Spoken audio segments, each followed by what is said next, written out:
Allegedly, where we slow the story down. This is about insight versus impact, learning from what we observe. Instead of paying the price ourselves, their experiences become our education. So growth doesn't have to come with damage.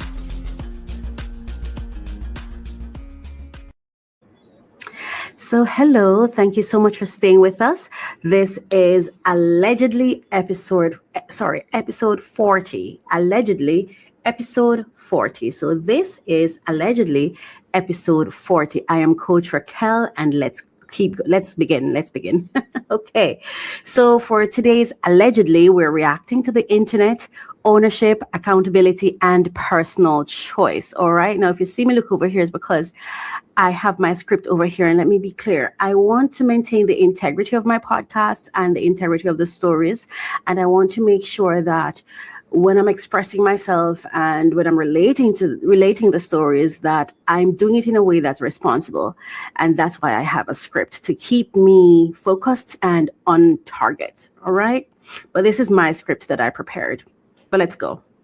So in this allegedly segment, we'll be reacting to the internet, ownership, accountability, and personal choice. And so welcome to Allegedly, the segment where we react, reflect, question, and sometimes challenge the ideas shaping culture. And as always, these are conversations, not attack. Right. And really, this is where truth meets opinion and headlines meet hard questions. And before I even go deeper into this, I want to read our fair use statement. So let's get to that. All right. So copyright disclaimer under section 107 of the Copyright Act 1976. Allowance is made for fair use for purposes such as criticism, comment, news reporting, teaching, scholarship, and research. Fair use is a use permitted by copyright statute that might otherwise be infringing. And in this podcast, we're doing it for multiple of those reasons: criticism, commenting, news reporting, teachings, and research. So that's why we're here today, and that's what we're talking about. And I want to say this as well, that this allegedly segment, when it was created, it was not created to demean or to diminish or to cause harm to anyone. This is about examining our culture, examining what is happening in our in and around our environment, and looking at the gossip and transforming that into growth, and really going through, and I share my thoughts on what is happening in our world, or those stories that touch me, those stories that I feel like they got my attention and they touched me. And I just want to add my voice to the conversation, but in a wholesome way, I would say. And I don't mean wholesome in comparison to somebody else, just in a positive way, I hope, in a balanced way, in a way that is beneficial to the good of ourselves, that is beneficial to our growth and advancement. So I look at it from the perspective of breakdowns, create opportunities for self-work, and self-work will always produce breakthroughs. So that is how I view it. And so please bear that in mind as I go through these topics, and I'll be sharing some videos with you. All right, so let's keep going. Now, for today's topic, for today's episode, let's go back to our script. So welcome back to Allegedly, the segment where we react, reflect, question, and sometimes challenge the ideas shaping culture. And as always, these are conversations, not attacks, not judgments, just thoughts, reflections, and personal accountability. Because a perfect life may not be possible, but a life of personal choice is. A life lived on your own terms, that is absolutely possible. Now, let's go to our first clip. And you won't see the clip, but you'll hear it. And this clip is Cheyenne Bryant, commonly known across the internet as Dr. Cheyenne Bryant. Now, the reason I have it in air quotes is because at this point in time, her credentials are being questioned. All right. So, Cheyenne Bryant, have you earned a PhD? Cheyenne Bryant, have you earned a PhD? Now, I'm not saying Cheyenne Bryant to be disrespectful to her, but that's her name based on what's been published, right? And I'm not using the doctor because, again, like I said, that is in question, but her name remains her name, correct? Okay. So, have you earned a PhD? That's my question for you today. Have you earned a PhD? Now, this conversation touched something important for me. My position is simple.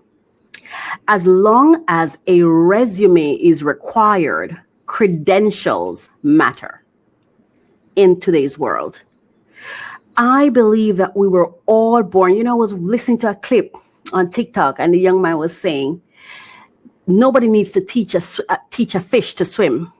The fish was born with the swim in it, right? Nobody has to teach a dog to bark, right? Nobody has to teach the birds to chirp and to fly. They do that. They were born with it.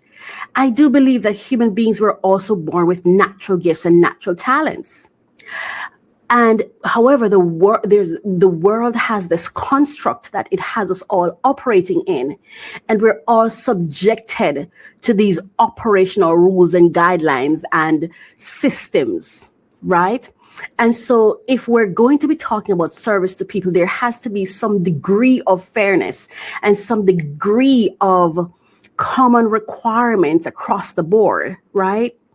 So my position is very simple. Like I said, as long as a resume is required, credentials matter. If a job application asks for education, if licensing bodies require qualifications, if organizations request experience, then factual information matters. Credentials matter. Truth matters. But equal to that, every customer, employer, investor, donor, and community member has a responsibility to research where they invest. I want to say that again. And I'm saying this because too often we shift responsibility for ourselves and our choices to somebody or something or somewhere else when we are accountable for our choices. So every customer, employer, investor, donor, and community member has a responsibility to research where they invest. Are you invested where you are investing? Think about that, please. Personal responsibility goes both ways,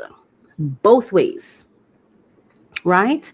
So now let's go to the clips, and then we're going to talk about some advantages and disadvantages. Let's listen.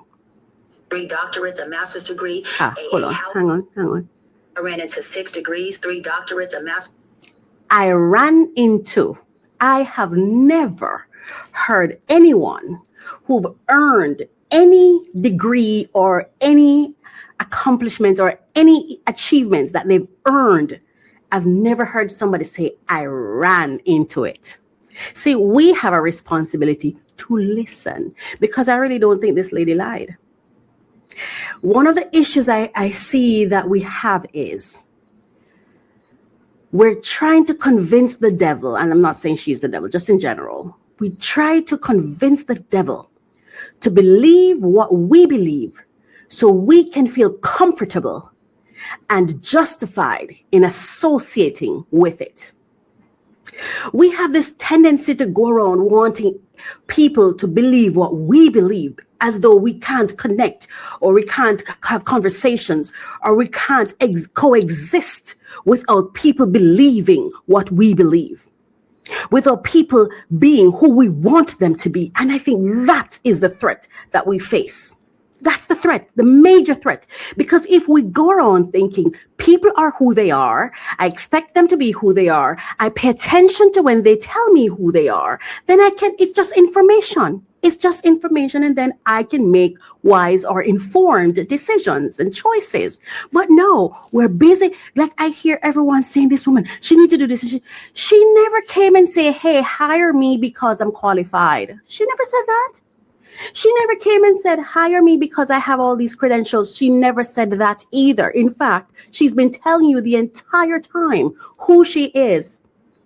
And instead of listening to it as information and deciding, okay, since she's not educated as I would like, since she's not credentialed as I would like, since she's saying, for those of us who don't accept her as she is, we can F off, then let me F off and leave her be. I don't need to invest there.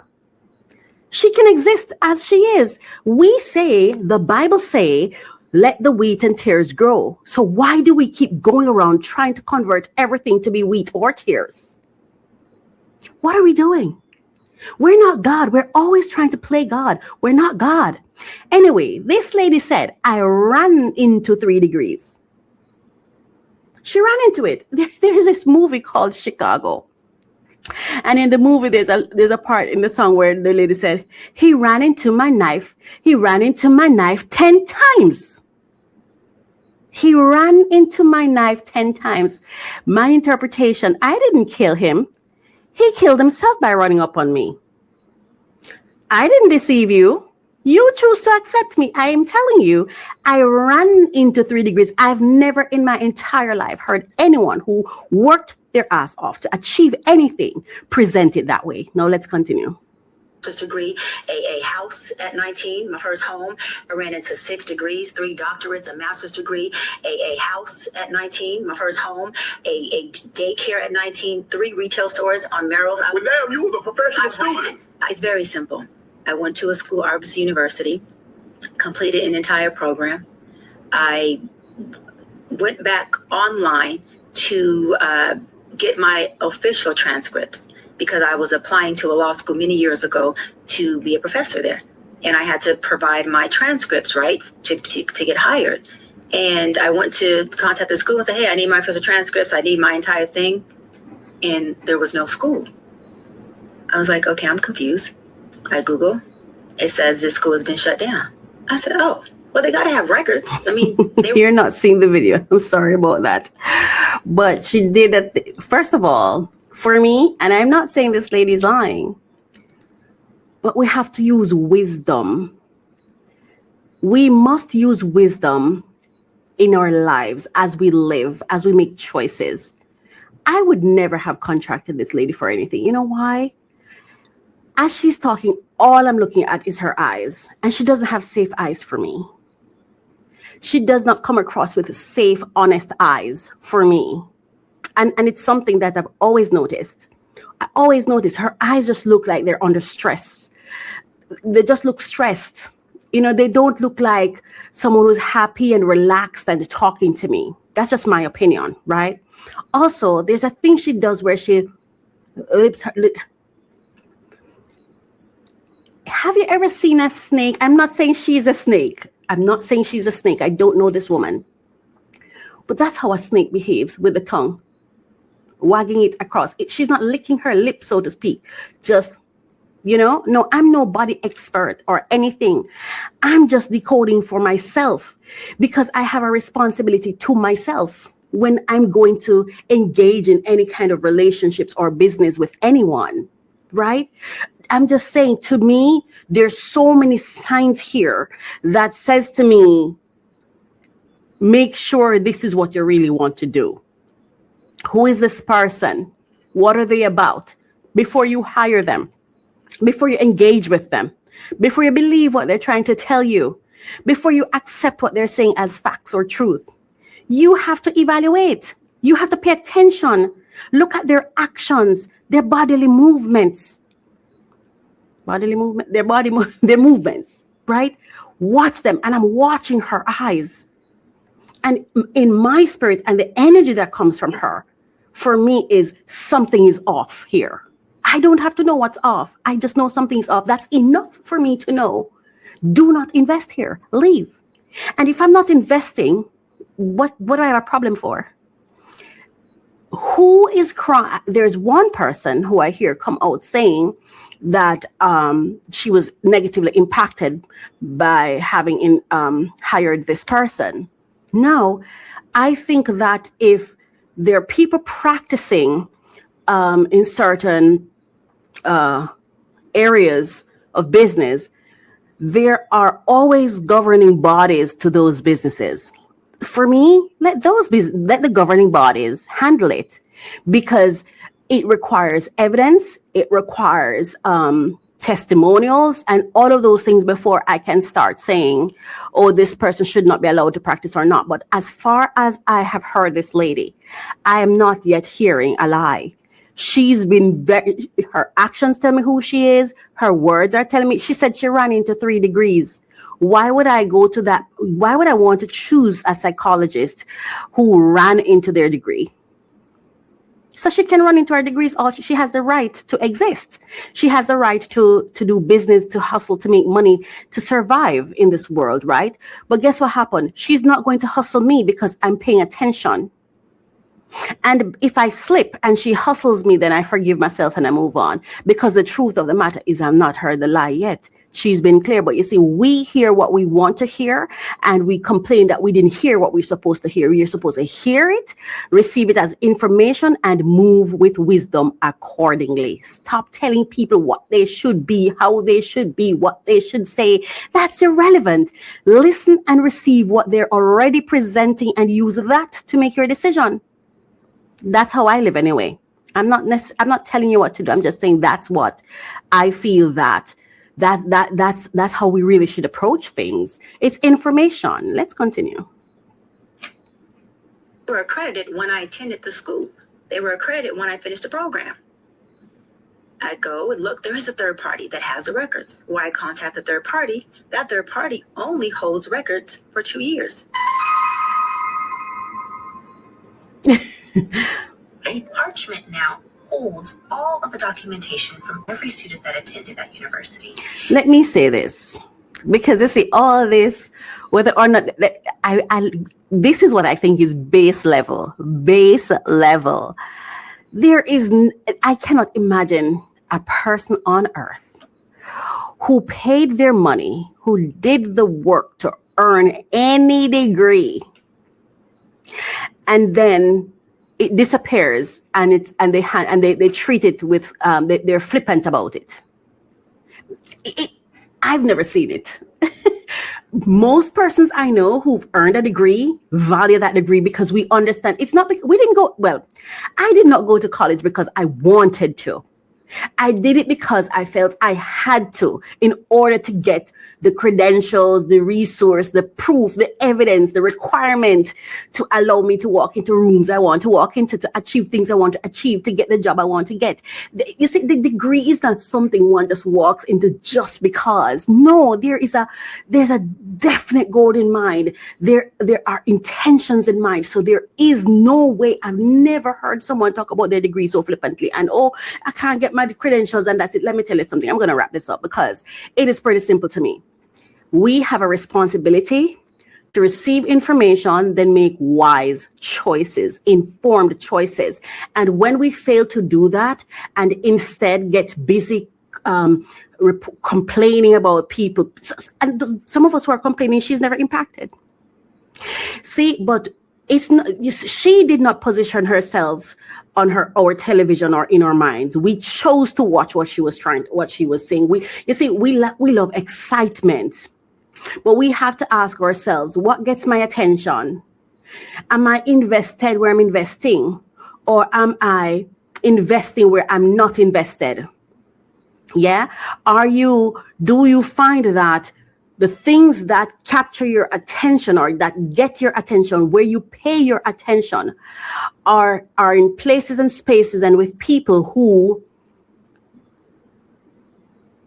aren't fulfilling you in the right way. Because people saying, oh, they position her and blah, blah, blah. They can position. There are many other people that are positioned that we don't even know because we don't pay attention to them. So why don't we value people for what they have to offer, take the good and leave the bad? Like somebody said, eat the meat and spit out the bone, because we all have meat and we all have bone. And I'm not saying that this lady should go around and lie. I have not heard a lie yet. We're the ones busy, instead of hearing what she said and paying attention to that. We're the ones who just run off with the clickbait, the high points and the excitement, the pieces that excite us, and then start telling her who she should be rather than listen. She ran into 3 degrees. What more do we need to hear? She ran into 3 degrees. She said it. I didn't. Okay? According to that clip, it came out of her, came from her lips. I've never heard someone describe having their degree that like that. I earned mine. I have a bachelor's. That's it. But I earned it. I went to school. Okay? I didn't run into that. I wish I could have, but if I could run into some degrees, because I started my master's and stopped. If I could run into some degrees, I would. I was offered an honorary doctorate and I turned it down. All right? Because by that time, it wasn't that essential to me anymore, because I had learned and realized that purpose matters. And it's just a lot that matters. And after I grew up for a while, I realized like some of the things I was chasing aren't that important. You know what I mean? So now I want to talk to you about the advantages and disadvantages. So advantages: credentials can protect standards and public trust. Education often reflects discipline, sacrifice, and commitment. Qualifications help people assess risk and expertise, right? Now, when I listened to Cheyenne Bryant speak, especially, I didn't play the clip here, especially the part where she said, and I tell you again, listen to her. She said something to the effect of, let me see if I find it. No, something to the effect of, for my doc squad and for those people, like she's saying, for those people who support her, she'll go ahead and explain to them. But for those who didn't accept her anyway and will find reason not to accept her or whatever, they can F off. You hear what it says? Education often reflects discipline, sacrifice, and commitment. Credentials can protect standards and public trust. I don't think I need to say anything more. If we pay attention to people, we'll know who are just hustling us and who are really seeking to edify us, to uplift us, to build us. And I am someone who I don't want anyone to do anything for me for free, including uplifting me. I will pay you to. Because the truth of the matter is, the only way you can prioritize me is if I remove the worries you have so you can actually prioritize me. For example, paying you so you don't have to worry about being hungry. You don't have to worry about your bills. You don't have to worry about electricity and all of that. You don't have to worry about having a space to facilitate me, because I am paying you so you can go pay the bills, so you can focus on me to serve me. And that's some of the things that people just don't understand. Right? But again, I'm yet to hear someone who have earned their degrees even express themselves in that way. People who have degrees, they want you to respect them for it. They want you to know that they have it, and they want to act like they have it so you can know they have it. And to me, this is a lady who flaunts herself, which nothing is wrong with it. Whatever works, yes. But for somebody who is so self-confident and you're out, here I am. I cannot foresee such a person not also flaunting their qualifications. I just can't see it personally. I can't see it. Anyway, the disadvantages. Credentials alone do not guarantee character. And that's true. right? Credentials alone do not guarantee character. Degrees do not automatically equal wisdom or ethics. Overvaluing titles can silence lived experience and practical skill. Now, clearly, this lady has some gifts because she's captured attention for a while. She also has businesses that she's ran, right? Successfully. So clearly, there are natural gifts and talents there. Can't take that away from her. But we are the ones, again, every customer, employer, investor. And remember, when you hire a coach or anyone you hire, you become an employer, right? You see, the thing is with us as individuals, we forget that we're a whole CEO and boss of our own lives. And sometimes we show up in subservient, submissive in spaces where we really are the ones with the power. As a consumer, you're hiring, you're contracting. Yeah. Every customer, employer, investor, donor, and community member has a responsibility to research where they invest. And with that said, right, I just want to, I haven't gone to the next clip yet. I need to move. Okay, time. So personal accountability reflection. I want you to think about this today. So I think accountability lives on both sides. The professional must represent themselves honestly, or I like to say with truth. The consumer must research responsibly and listen to what someone says. That's a part of your research. Not to interpret them, but to hear the information.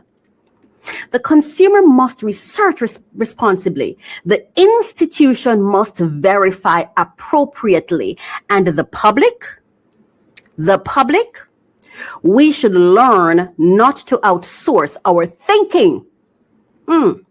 The public should learn not to outsource our thinking. Now, let's go on to the next clip. And this one I have, so I'm going to be sharing this one on the screen.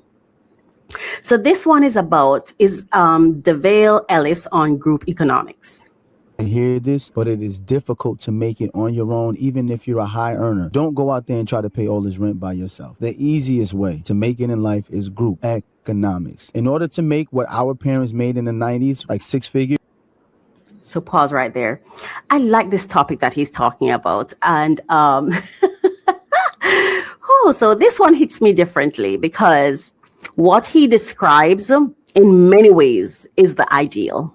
Shared effort, community, support, building together. As for those of you who've been listening for a while, you know I'm building my own ecosystem, my own network. It's called the Calm Collective. It's a community that I'm building around my business that my hope is that we can see the value in it and uptake it, and we can both benefit in this way, right? Group economics, right? So community support, building together. And honestly, it reminded me of college. Yes, it did. And Men of Excellence Outreach Ministries is a global church without walls. We're serving communities through live services, prayer intervention, and outreach that changes lives. Support our $500 monthly giving drive at wamoe.org/give. Shop with purpose at faithmerchandise.com, featuring Dr. Faith's Miracle Lemonade. Book Dr. Faith for therapy, speaking, or ministry at drfaithreborn.com.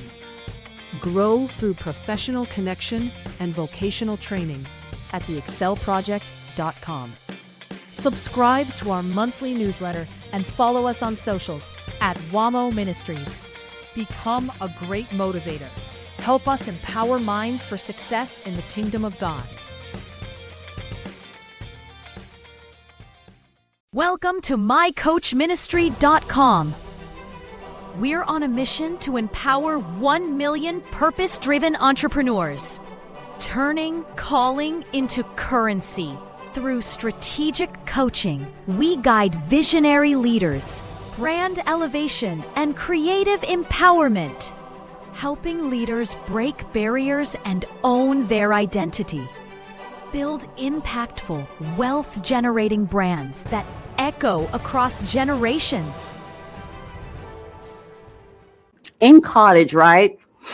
When I started college, I remember my father don't pay I think it was $33,000 he don't pay. That was not the full, I don't know what salaries in my head, but school fee, it was not it. And so I had to enter the work study program.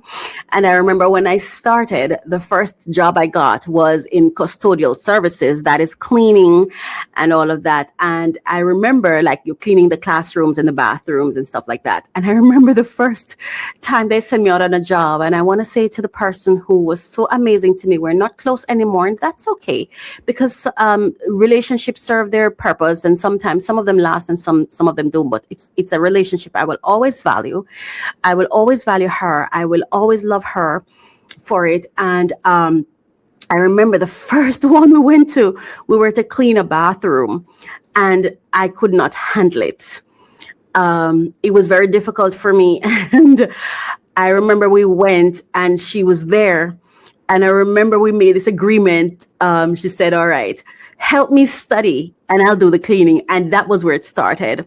And so she would do all the cleaning, and I would tutor.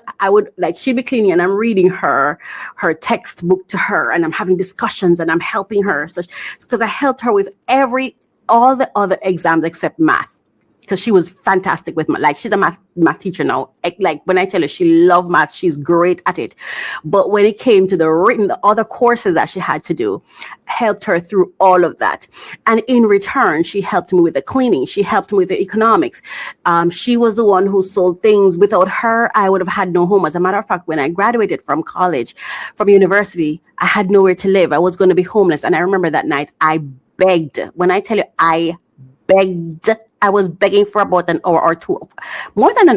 I think I was begging for more than 2 hours before the driver who came for her, the guy who was driving the van, said, okay, just let her come. Just let her come. Because that night I did not know what I was going to do. I had nowhere to live, nowhere to go. And I was begging her, because throughout the entire time of college, she was kind of my support system financially. She helped me a lot financially because I did not have any help. So I'm talking about group economics, as he's talking about. I could not have survived college without group economics, right? Anyway, so there were seasons where many of us survived because of group economics, right? And even when I speak with her, and because I've told her thanks many times, and to be honest with you, I still feel like I owe her a check. And if I ever became wealthy, that's a check. She would be one of the first persons I give a check to. That's just how I feel about it, because I just still feel like I owe her, even though I was there for her too. And she said it, she's like, we were there for each other. But I'm telling you, and there were other people, but I was just sharing that one. There are other people. There are those who are still in my life right now. There's one who's still in my life. I don't know if she's gonna hear this, but she is my safe place. A safe place, Anyway, we shared notes, we shared food, we shared rides, we shared opportunities, and together we made it. I remember I was like her little security guard. Anyway, and we made it, right? So what he's saying makes real sense. Let's continue. You would have to make over $250,000. That means living in New York. If you make $250,000 living in New York, you're living practically paycheck to paycheck. Literally. So even if you're considered a high earner, you're still not earning high enough to live on your own. So we have to get out of our mindsets that we can just get a job out of college, run to pay rent, and just build a life. It's impossible. Get with some people who think like you. Only way I've been able to make anything happen in my life is all because of group economics. I will not sit here and say it was me by myself. All right. And he's, what he's saying is correct. I could not have made it without group economics. As a matter of fact, is there anyone making it without group economics? Because your customers are a part of your network. And that's why for me, I build my network, because I take on an accountability and a responsibility that those people who fund me, who invest in me, I am building a system where they have the option to tap in or not for more benefits, because there's something I live by.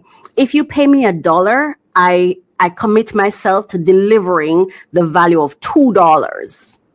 That's something that I practice heavily, because I think it's because of how I grew up, and I've never had the luxury of feeling like someone is responsible for me. And so when someone chooses to invest in me, I really, truly, deeply value it, because I almost feel like you didn't have to, but you have. My parents were stuck with me and, to a great extent abandoned me. I was an abandoned, neglected child who had to figure things out on her own. So when someone shows up and makes that commitment, I have such deep appreciation for it that I want to make sure that I'm offering value so that I within myself can feel like there's fair trade here, and that's why I build a network around my business. It's for the benefit of all those who are connected to me. You know what I mean? And I feel so satisfied that there's so much value there without even coming to me, just by entering my system, whether it's my website, mycoachministry.com or tastyfoodadventures.com or kellysfitnessadventures.com. There's useful information there. There are all sorts of, there's entertainment there. There are things there that you can uptake and you can enjoy, even without speaking to me. You know what I mean? So value, it's about adding value, and absolutely. But I also carry another reality. I'm a single woman. I have never had the honor of being someone's wife, and support systems have not always been present in my life, like I said. So when I hear conversations about community economics, my question becomes, how do we build this in communities operating from survival mode?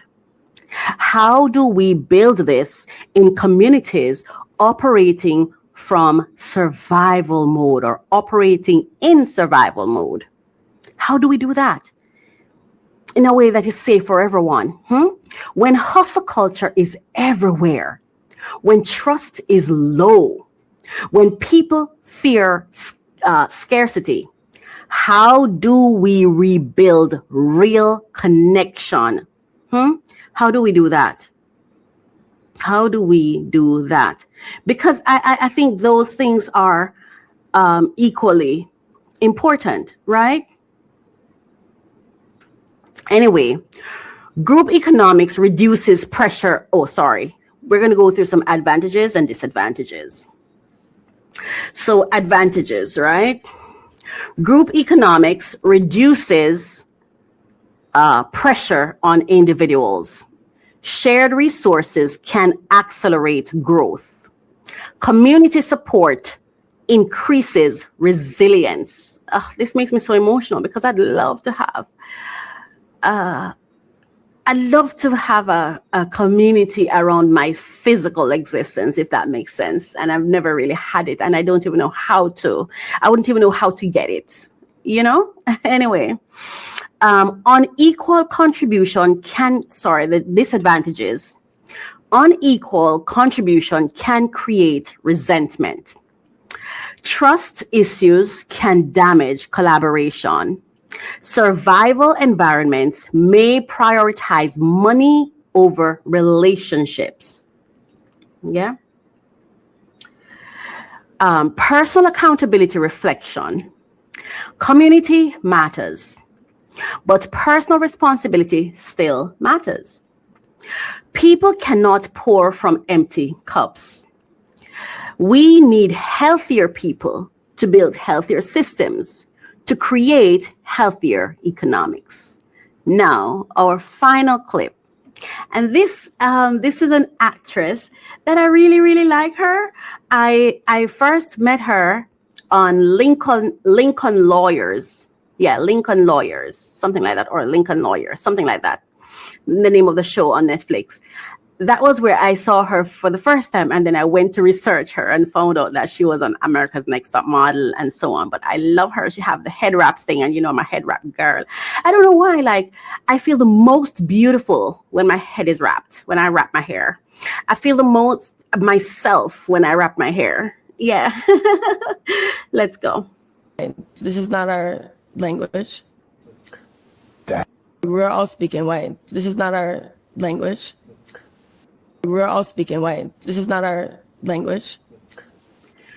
We're all speaking white.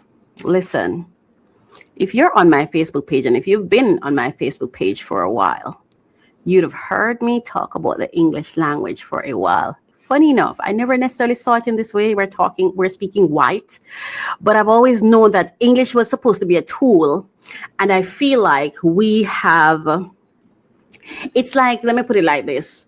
It's like it was supposed to be a uniform, but it has somehow become our skin.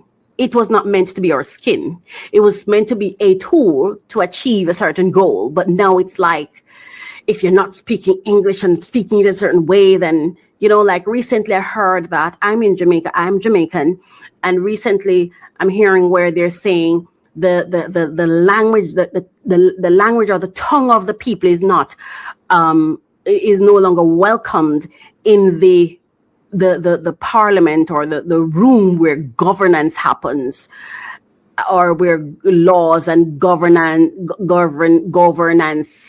is developed, or where the discussions are held.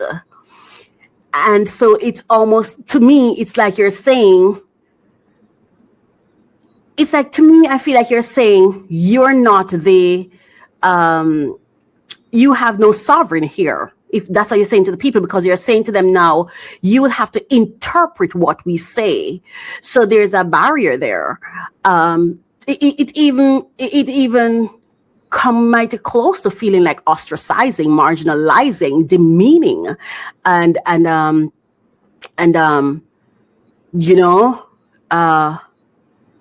what's that word?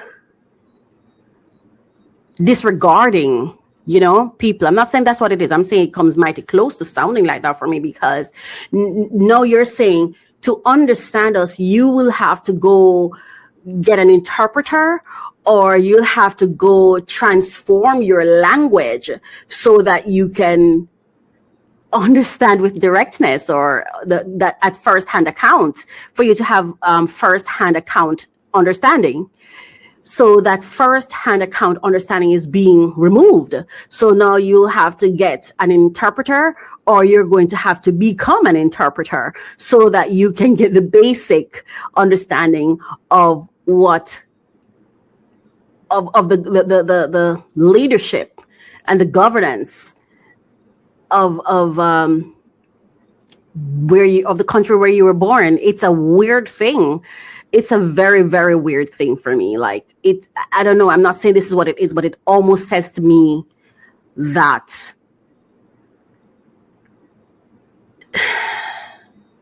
you're a foreigner here. That's how it comes across to me. But hey, yeah. So we're all speaking white. So I'm saying that I've always known that there's something about this language thing, because it migrated from being, or elevated from being just a tool, an optional tool, to now it's this requirement that the world has placed on us without equipping us with the resource to matriculate, to achieve, to reach where they're trying to get us to be. Like, is it now mandatory that everyone now must go learn the English language or whatever? And and after you do, and it becomes so mandatory, how does it impact who you are, who you were born to be? How does it impact the nature of who you are? Or does that not matter? Anyway, let's stay on script. There's a reason I write the script. I can stay on script. All right. So now this conversation, like I said, a conversation touched me personally, and it was like a personal trigger for me. So it's a personal trigger for me, and I want to approach it carefully. which of these am I reading? Let me read this one, yeah. And I want to approach it carefully. I have, why am I getting emotional with this? See, this book, The Rebel Piglet, that's me. And The Rebel Piglet is a heartfelt coming-of-age story about courage, curiosity, and finding light in unlikely places, perfect for middle-grade readers who love stories of resilience, imagination, and the quiet power of hope. I'm the Rebel Piglet because I never fit in. Growing up, I never fit in. I feel like we keep dangling these carrots in front of people, this survival carrot in front of people. And we keep giving them these challenges that they must overcome without equipping them with the resources, the tools, and the support for them to actually climb to reach where you have this thing. But whether or not they reach it, the consequences reach them. You know, it's like the achievements they have to struggle to reach, but the consequences come down like rain on top of them, and it really bothers me.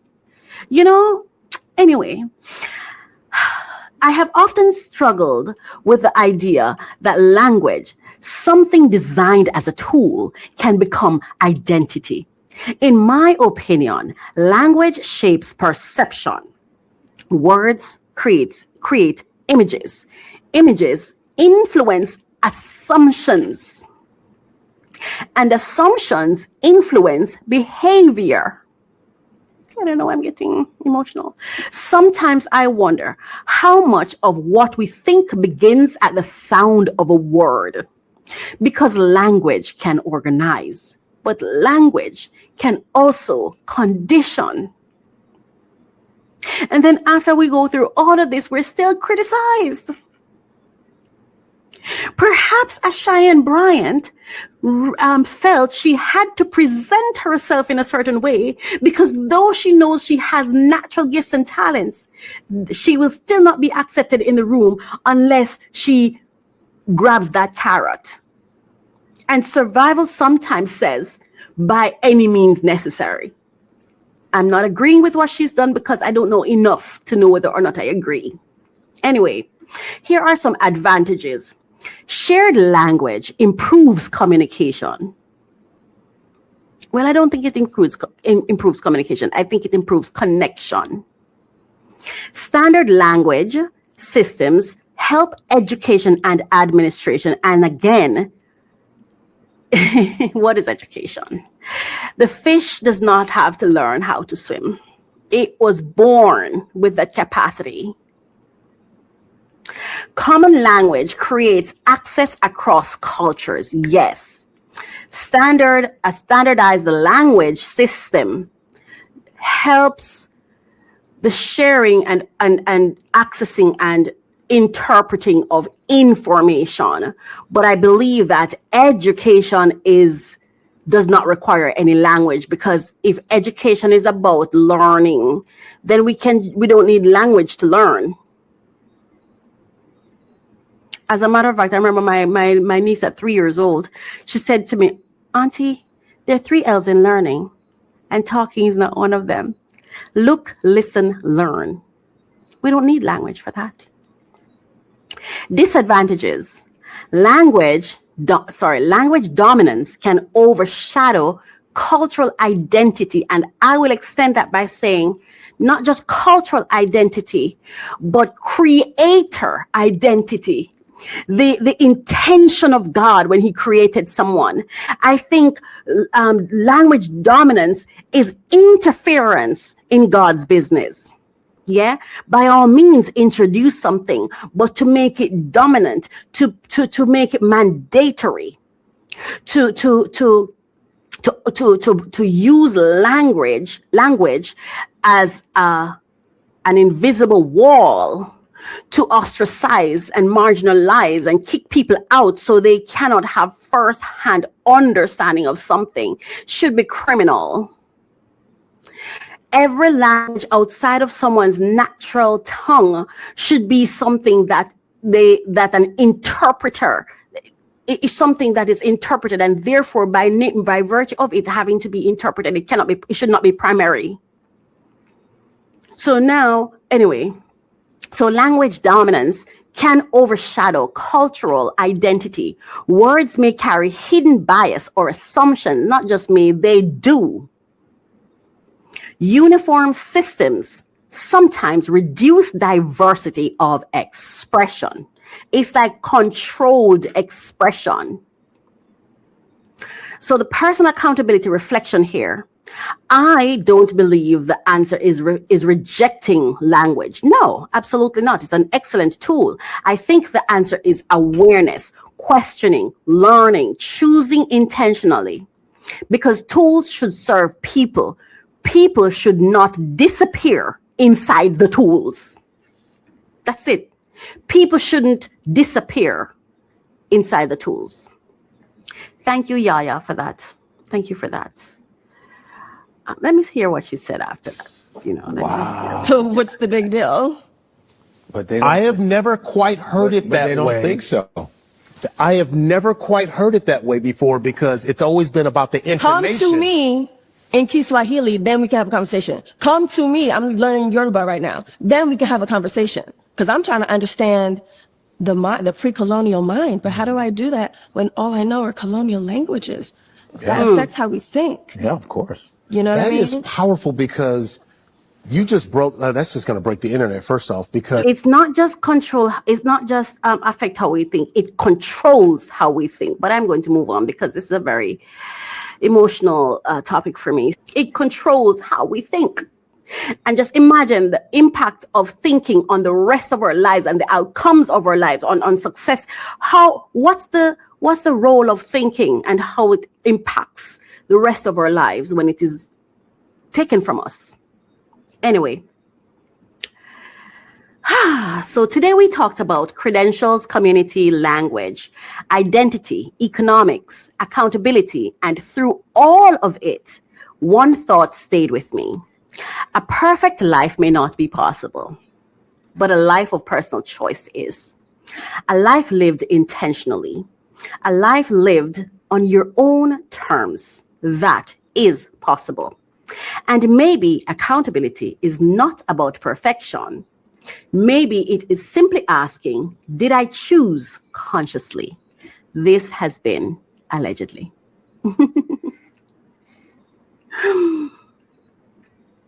Oh, I'm Coach Racquel.